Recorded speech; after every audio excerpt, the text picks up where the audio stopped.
Les êtres humains aiment rire. Cela fait partie de notre nature et c'est l'une des façons dont nous apprécions les interactions avec les autres. Même les animaux se moquent et jouent entre eux. Les farces et les plaisanteries poussent la taquinerie à un autre niveau.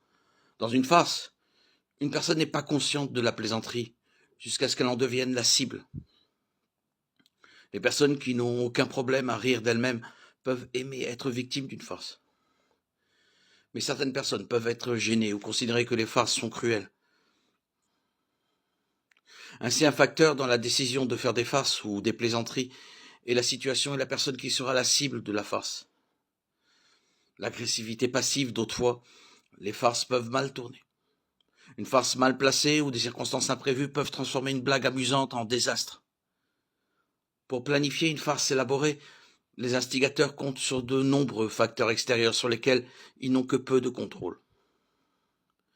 La planification d'une farce nécessite que certains éléments fonctionnent parfaitement pour que la farce fonctionne, et souvent un ou plusieurs de ces éléments échouent.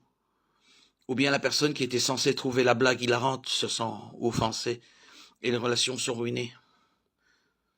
Avant de tenter une farce, ceux qui l'ont lancée doivent être certains qu'elle sera bien accueillie. Bien entendu, toute farce qui fait du mal à quelqu'un est interdite aux chrétiens.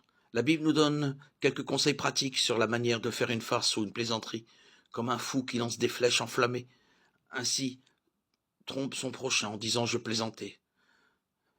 Proverbe 26, 18, 19.